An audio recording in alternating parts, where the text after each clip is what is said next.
এই মুহূর্তে যারা ভিডিওটি দেখছেন তাদেরকে আন্তরিক শুভেচ্ছা ও অভিনন্দন জানিয়ে আজকের ভিডিওটি শুরু করছি। আজকে আমরা এইচএসসি পরীক্ষায় দ্বাদশ শ্রেণীর পদার্থবিজ্ঞান দ্বিতীয় পত্রের স্থির তড়িৎ অধ্যায় থেকে চট্টগ্রাম বোর্ডে 2023 সালে যে সৃজনশীল প্রশ্নটি এসেছিল সেটির সমাধান করব। দুইটা পাত দেওয়া আছে, পাতদ্বয়ের মধ্যবর্তী দূরত্ব 3 সেন্টিমিটার। গ.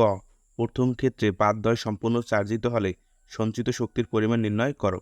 প্রথম ক্ষেত্রে বলা হয়েছে পাতদ্বয়ের ক্ষেত্রফল আছে 20 সেন্টিমিটার এবং এদের মধ্যবর্তী দূরত্ব 3 সেন্টিমিটার। এই তথ্যটুকু ব্যবহার করে আমাদের সঞ্চিত শক্তির পরিমাণ বের করতে হবে। গ. আমরা জানি সঞ্চিত শক্তি W equal half CV square.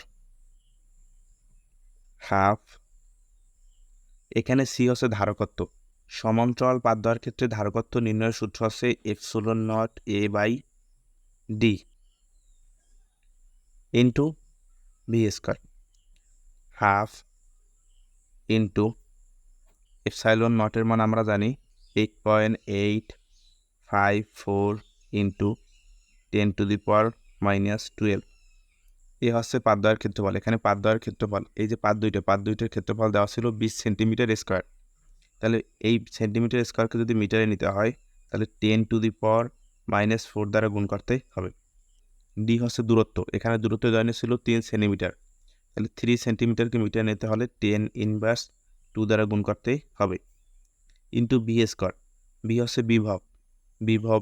এখানে বিভব দেওয়া আছে 200 ভোল্ট, তাহলে এখানে বিভব বসাবো 200 তার উপর স্কোয়ার। 1.18 into 10⁻⁻8 joule. প্রথম ক্ষেত্রে পাতদ্বয় সম্পূর্ণ চার্জিত হলে সঞ্চিত শক্তির পরিমাণ বের করলাম 1.18 ইন্টু 10⁻⁻8 জুল। এটাই গ নম্বর প্রশ্নের অ্যান্সার। ঘ. প্রথম ক্ষেত্রের তুলনায় দ্বিতীয় ক্ষেত্রে ধারকের রূপ পরিবর্তন হবে।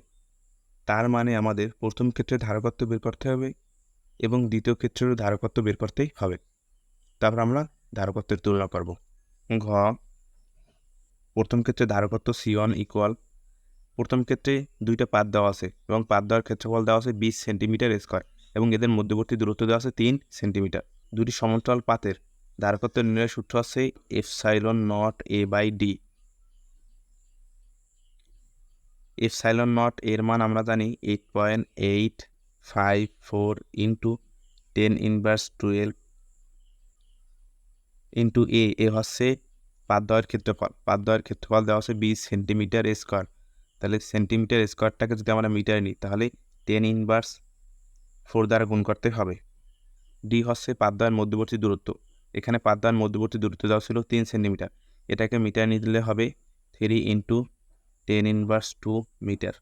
এটাকে হিসাব করলে মান হবে 5.9 ইন্টু 10⁻⁻13 ধারকত্বের একক ফ্যারাডে, তাহলে এখানে হবে ফ্যারাডে। তাহলে প্রথম ক্ষেত্রে ধারকত্ব বের করলাম 5.9 ইন্টু 10⁻13 ফ্যারাডে। এবার আমরা দ্বিতীয় ক্ষেত্রে ধারকত্ব বের করব।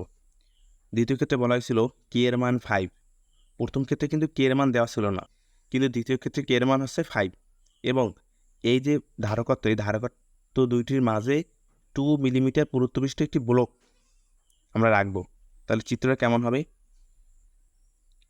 তাহলে এই একটা ধারকত্ব ছিল আর এখানে একটা ধারকত্ব ছিল, এই ধারকত্বের মাঝে আমরা একটা ব্লক রাখবো। এই ব্লকটা কত মিলিমিটার দৈর্ঘ্যের ব্লক হবে? 2 মিলিমিটার দৈর্ঘ্যের একটা ব্লক আমরা রেখে দেব।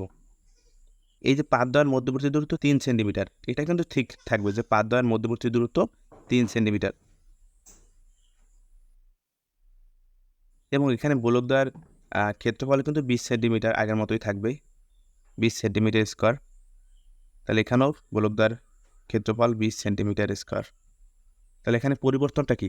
এই পাতদ্বয়ের মাঝে 2 মিলিমিটার দৈর্ঘ্যের একটি ব্লক রাখা হয়েছে। এবার আমরা ধারকত্ব বের করব। দুইটা ধাতব পাতের মাঝে যদি আমরা অন্য একটা ব্লক স্থাপন করি তাহলে ধারকত্ব নির্ণয়ের সূত্রটা হবে epsilon not A by D minus T into 1-1/K, আর এখানে হবে থার্ড ব্র্যাকেট। তাহলে আমি কি বললাম? যদি দুইটি পাতের মধ্যবর্তী স্থানে একটি ব্লক স্থাপন করা হয় তাহলে ধারকত্ব নির্ণয়ের সূত্র হবে epsilon not A by D minus T into 1-1/K। Equal epsilon নটের মান আমরা জানি 8.854 ইন্টু 10^12। এ হচ্ছে পাতদয়ের ক্ষেত্রফল। এখানে পাতদয়ের ক্ষেত্রফল দেওয়া হচ্ছে 20 সেন্টিমিটার স্কোয়ার। তাহলে 20 সেন্টিমিটার স্কোয়ারটাকে যদি মিটিয়ে নিই তাহলে আমাদের 10^4 দ্বারা গুণ করতে হবে। ডি হচ্ছে দূরত্ব। এখানে দেখো পাত দুইটার দূরত্ব ছিল 3 সেন্টিমিটার, তাহলে এখানে হবে 3 সেন্টিমিটারকে মিটার নিলে হবে 3 গুণ 10^12 মিটার মাইনাস টি হচ্ছে পাত দুইটির মধ্যবর্তী স্থানে যে আমরা ব্লকটা স্থাপন করেছি তার পুরুত্ব। তাহলে এখানে ব্লকটার পুরুত্ব ছিল 2 মিলিমিটার।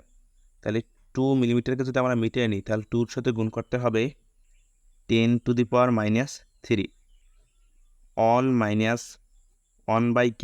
দ্বিতীয় ক্ষেত্রে কে এর মান বলা হয়েছিল 5, তাহলে এখানে আমরা কে এর মান বসাবো 5।